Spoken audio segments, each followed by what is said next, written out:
สดแล้วนะคะvà chị là các bạn nhớ là dùng cho một tiếp này chẳng hạn chị đọc tiếng chị kia đi dùng nó sẽ nên cho một đút sau nữa nếu mà bây giờ là tặng everyday look nữa là chị nhớ là tặngได้ทุกวันอยากสาวๆคนไหนที่ชอบแต่งหน้าทุกวันนะดูคลิปนี้ได้นะคะแล้วไปจิ๊กจ๊อกเชื่อชีพท็อปปิ้งตัวสาวๆที่แต่งไว้ดีจ้านะ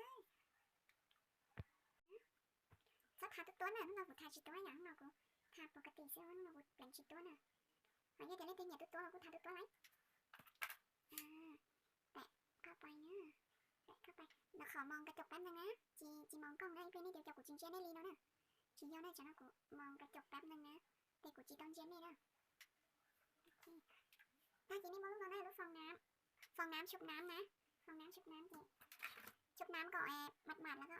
เจ้าหนูกดนะเนี่ยส่องกระจกแป๊บนึงนะโอเคตบเข้าไปค่ะ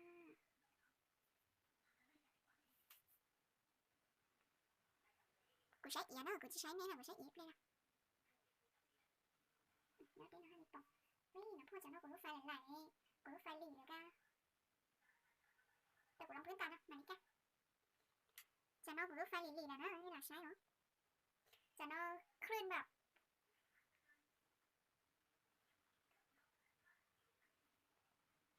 nó của bạn chị tôi học bạn đi nó xứ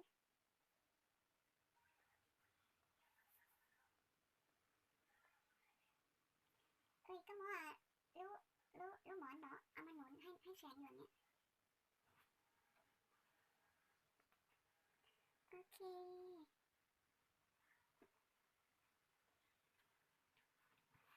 wow ôi trời nhưng mà đó mà chuột cái đá như nó bạn cái đá mình chỉ đi hả bắt mình còn á bạn cái đá mình chỉ đó bạn lúc ta mà bạn cái đá thế nàoน่าจะได้ไม่ลอยนะคะนี่สิเปลี่ยนไม่รู้จะได้เดี๋ยวจะได้ดูเดี๋ยวจะไม่ใช่มาลอยนะ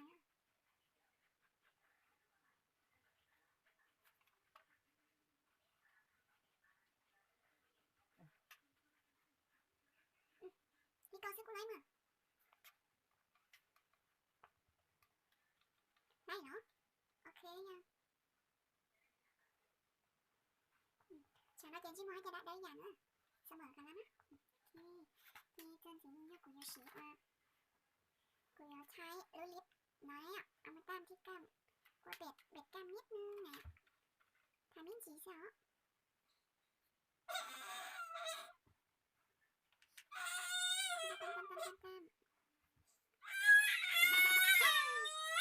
นี่เรามีอย่างกว่า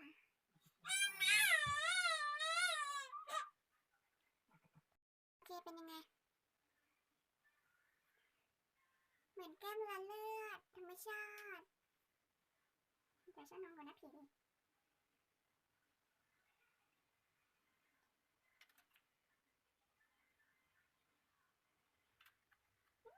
่าจะฉันนอนเลี้ยงก่อนนี่กูแปลงเล่นดังเลยนะ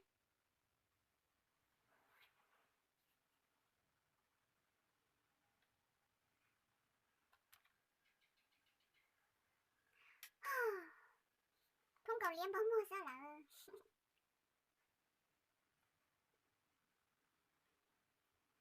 ok ตอนนี้หน่อยจีมานี่เราเซตแป้งนะถ้าเกมมาลงแป้งกันนะคะน้องเรากดลงลูกแป้งนะแป้งครับจีโน่เนี่ยลูกแป้งจีโน่แนะนำก่อนฉีดตัวแปลงนี่หน่อยนี่ตัวฉีดสารกันเชื่อมตัวนี่ตัวฉีดสารเชื่อมตัวเจก่อนฉีดแปลงนะขออยากจะเล่นตัวเชื่อมเล่นตัวสารก่อนเชื่อมตัวมาแบบฉีดพับตอนนั้นปกติยังจะตีมีเชื่อมตัวเปลี่ยนจะได้ที่ไหนทาที่คอด้วยค่ะนี่ปูปอกกี้นะก็ค่อยปัดเนาะค่อยปัดให้ทั่วใบหน้าเลยค่ะ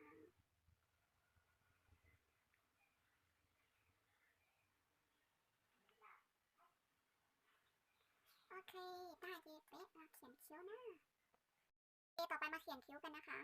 เราไปกรอบปั๊มโอเคนะอยากเขียนคิ้วนะเขียนคิ้วมานี่ม้วนเหลาก่อนเนยอีเป็นทรงตัดอีอย่างเนาะเวลาเขียนเนี่ยมันจะได้คมๆนะเมื่อเป็นเรื่องอย่างนี้น้องตัวเดี๋ยวก็เขียนคิ้วจะเอาอย่างนี้คมมาล้วนกูโอริโนเนี่ยกูม้วนเหลาก็ว่าปักเป็ดอีอย่างเนาะเนี่ยม้วนเหลาก็เอาทรงตัดอีอย่างเนาะแต่เวลาก็เขียนมือให้คมๆเนี่ยเราไปเขียนนะ ดูไปกับแป๊บนึงนะเขียนเลยคือลากจากตรงหอคิ้วนี้ก่อนนะ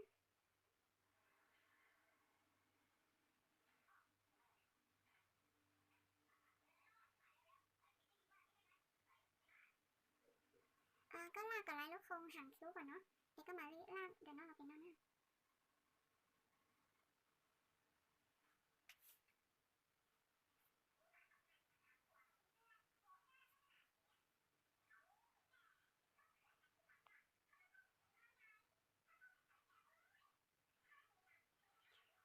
เขียนกับลายเอี้ยนเนาะจ้ะนะเขียนได้แบบนี้ก่อนเนาะแล้วค่อยลากมาข้างหน้า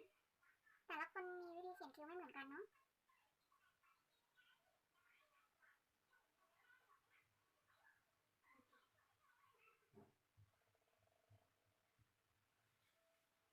โอเคสำหรับกูได้กูเขียนอย่างนี้นะกูเหยียบเขียนเลยเนาะเขียนกับลายลูกหางแล้วค่อยลากมาข้างหน้านะแล้วแต่บางคนถนัดเลยนะที่ล่างโครงก่อนแล้วก็เขียนข้างนี้ก่อนนะ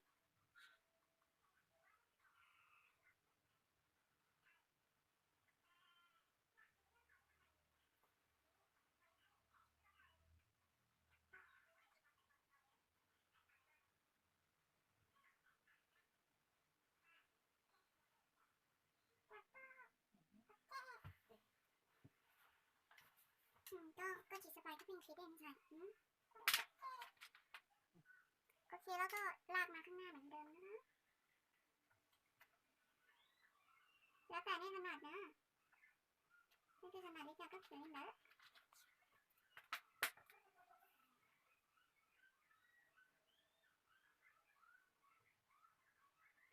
โอเคเอาแต่ลายลูกโป่งเนี่ยนะเนี่ยเอาแต่ลายลูกโป่งเนี่ยนะจะเขียนมาระบายเข้าไปนะทีนี้ก็มาระบายเลย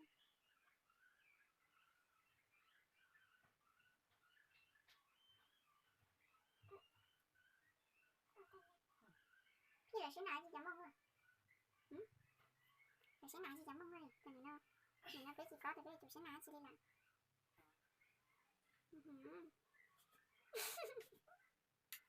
ทำอะไรลงไปเนี่ยฮะเธออะ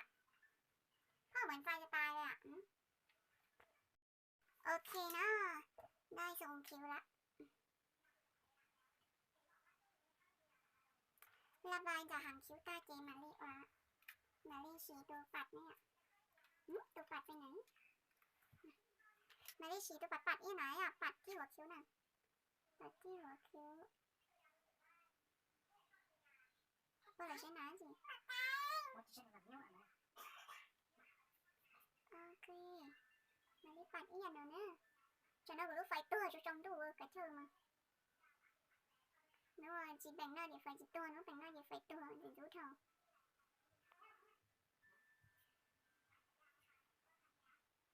ok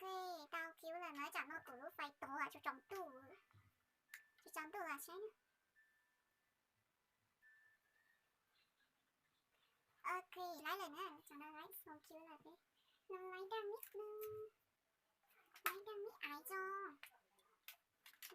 ai cho nữa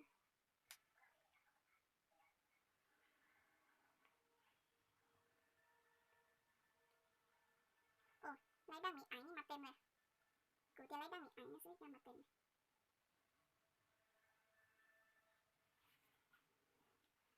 ตัวรองพื้นของผู้ย้อนอ่ะรู้สึกไอเดียมันไม่หนักหน้านะถ้าเล่นดูอย่าแต่งหน้าทุกวันแล้วก็อย่าแต่งแบบจริงหนักหน้าไปนี่กูฉีดตัวรองพื้นอะไรเนี่ยของนามินะมีขายในเซเว่นราคา49 บาทเองถูกและดีนะคะ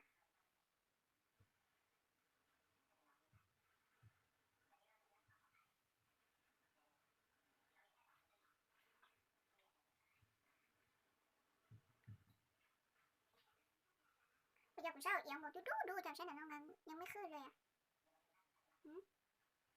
โอเคแล้วก็ได้แล้วนะคะเอาตอนนี้มันหายไปไหนอ่ะทำไมต้นสีนอกเราทาของมัวนะอ่ะทาอายแชโดว์นะอ่ะนู่นเรากูฉีดลบพาเลตไม่อายนี่น้องซื้อในเซเว่นเหมือนกันราคาประมาณ100 กว่าบาทที่แหละจำไม่ได้ฉีดลองพร้อมกันนี้จ้ะขอเป็นสีนี้ก่อนสีนี้ท้ายทั่วเปลือกตาจ้า como minji đó. Lên como minji. Ok. Cho nó phải tuồng rồi chỉ bỏ xì đi đó chị mà. Đi nó ấy ประมาณ nó đấy. Như tay với tay chỉ cho bỏ đấy. Quay nó đấy ạ. Alinaดีมาเล็กเลยคือสีน้ำตาลอ่อนนะเนาะสีน้ำตาลอ่อนน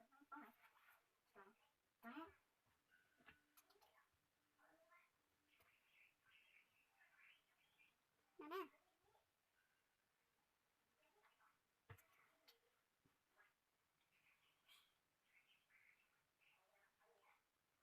ทาชอบกับมอตาดีทาหอกก้านอนนะ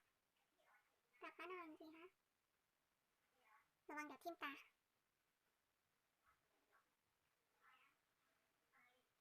จะnó vừa phải tủ ở cho trong tủ mình sẽ phục phục kỹ nữa ấy dụ cho trong tủ rồi trong tủ rồi cho nó là phục kỹ dụ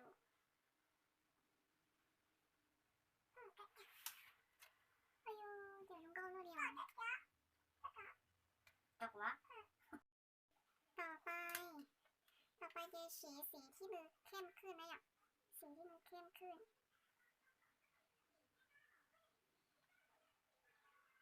สีที่มือเข้มขึ้นนะคัตเตอร์ไม่จริงเลยนะ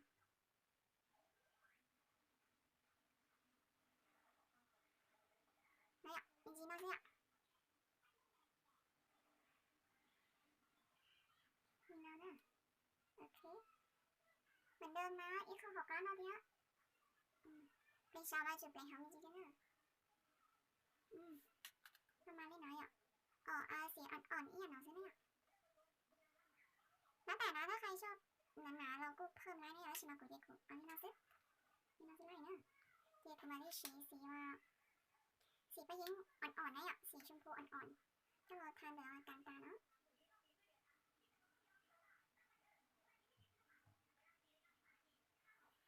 โอเคนี่หน่อยนะชอบทาตาเลี้ยงบนก้าเหมือนตาสว่างนะค่ะชอบทาเลี้ยงบนจบๆนะ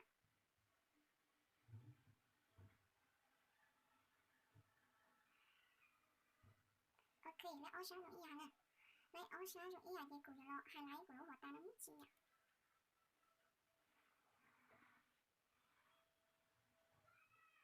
นั่นน่ะนี่ปอปอนอ่ะไอ้ที่กินจริงนะเนี่ย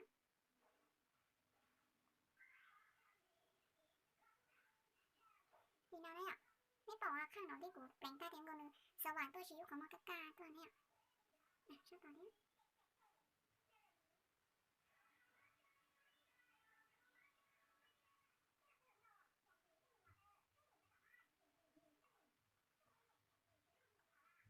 นี่เนาะเนี่ยไอ้ยอละไฮไลท์หัวตาเจ๊ไฮไลท์แต่ว่าเดี๋ยวต้องชื่อน้อยจริงฮะ Cầm ra phải này. Tránh điểm. นี่นะเนี่ยไฮไลท์อยู่ตรงจ้าไม่ฉีกก่อนนะให้จีก่อนนะให้ลงแบบว่าเดี๋ยวมดใจเลยเดี๋ยวนะเนี่ยเดี๋ยวก่อนย่านะเนี่ย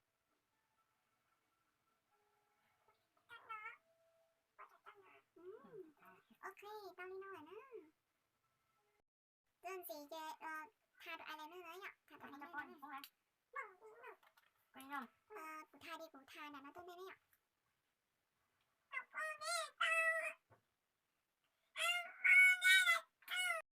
โอเคเนี่ยกินอะไรเนี่ยแต่ในกรองก่อนให้ตัวนี้นะใช้แล้วค่อยลากมาเหมือนเดิมเหมือนกินเที่ยวเลย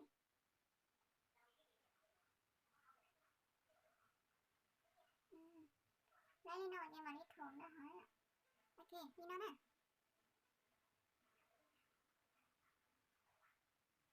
นี่นอนเลยนี่มาลิชาเป็นนอนตัวเจ้าตรงนั้น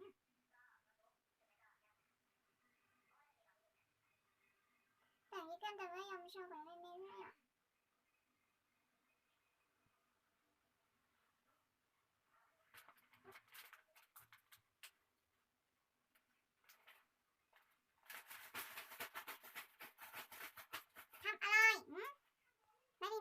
ใช้ข้าวชอบทานอะไรกัน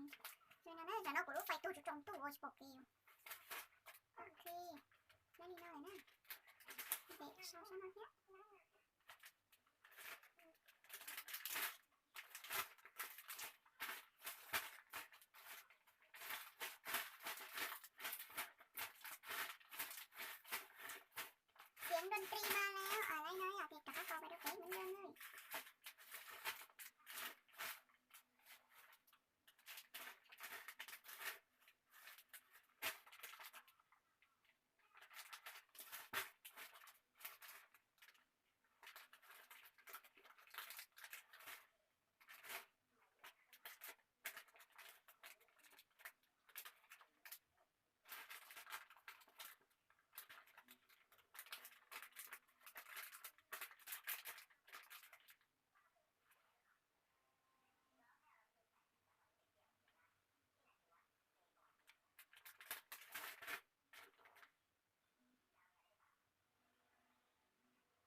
ลีโน่เลยซึโอเคจะจองตัวเองนี่บุกบอกจะสี่เขาแป้งเดียวนี่ยุ่งหยีลีโน่ซึนี่คืออะไรยิ่งใจแปลงอ่ะเป็นต้นทันทอนะยุ่งหยีลีโน่ซึไว้ดี everyday look นะเป็นอะไรยิ่งเป็นต้นทันทอตัวต่อเนาะ ถ้าเจเราปัดแก้มไว้อ่ะปัดแก้มเราควรปัดแก้มสีชมพูหวานหวานสีชมพูหวาน ตัวก่อน เวลาที่ลงเบ็ดแก้มตายอ่ะทำบริเวณเนาะ คนเล่นจะนำหมดจะเล่าตัวนะชอบเลยนะ หวานหวานนิดเดียวกะชีนิดเดียวนะนี่เกี่ยวใช้กับจงร้อนฉากกะชีนะกูจะคอนทัวร์ใบหน้าเนี่ยจะได้แปลงธรรมดาเนาะสวีทเดี๋ยวตุ้งแข็งแปลงนะมาเด้อติ๊กเกมมาแล้วนอนเป็นกิ๊กกี้นะชิมากุรุไฟตัวในจิปองไอ้อ่ะนี่ปุ๊บปองเป็นกิ๊กกี้เนาะนะ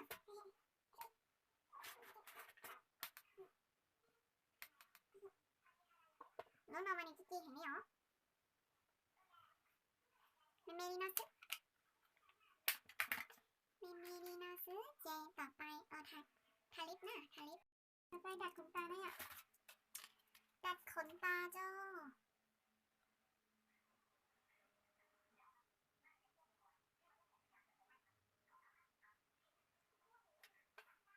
โอ้ยยายชิมขนตาเลยโอผัดมาข้างล่างนะใครที่ชอบจับขนตาปลอมก็ใส่ได้นะไม่ใช่มากุยชิเนียใส่อะใส่เฉพาะในปลาทองจะใส่ขึ้นตาล่างด้วย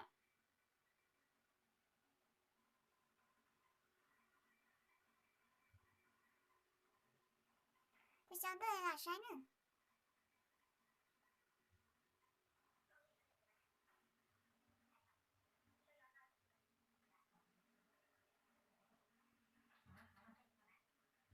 โอเคไล่นอนเลยนะจะต่อไปเป็นทาลิปนะทาลิปเนาะทาลิปเนาะเราก็ทาลิปสีส้มนะทาสีส้ม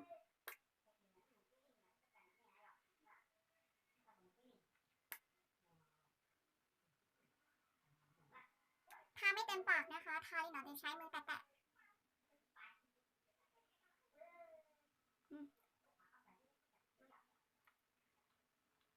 แค่นี้นะน้องจีอย่าลุกว่ะ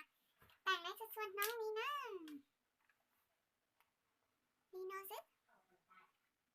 บางคนชอบไปคิวฟุ้งๆก็ได้นะถ้าชิมากุแต่ everyday look ซื้อเก๋เปล่งลีโนซึเปล่งลีโนซึเก๋ยอนลีโนซึนะแล้วเขาจะว่าปากเก๋ลีโนซึจะเอาลีโนเกียซึนะ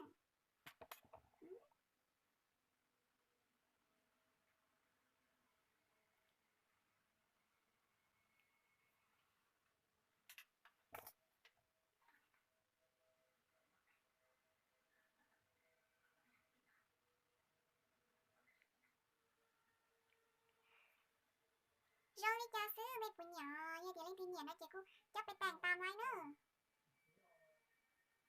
ลีโนซึจะเนี่ยเจ๊นะเล่นคือเนี่ยนะกูไปแต่งตามไว้เนี่ยเจ๊เด็ดแต่งลีโนซึนะแต่งลีโนซึนะเจ๊กูปกตินะจีเลียเท่าจีตืดเท่าก่อนที่มึงว่าสีสันมีชีตัวซึนะวันที่จะเชื่อแต่นี่อย่าใช้กูเก็บเนี่ยชินจีตัวเก็บมาแน่บ๊ายบาย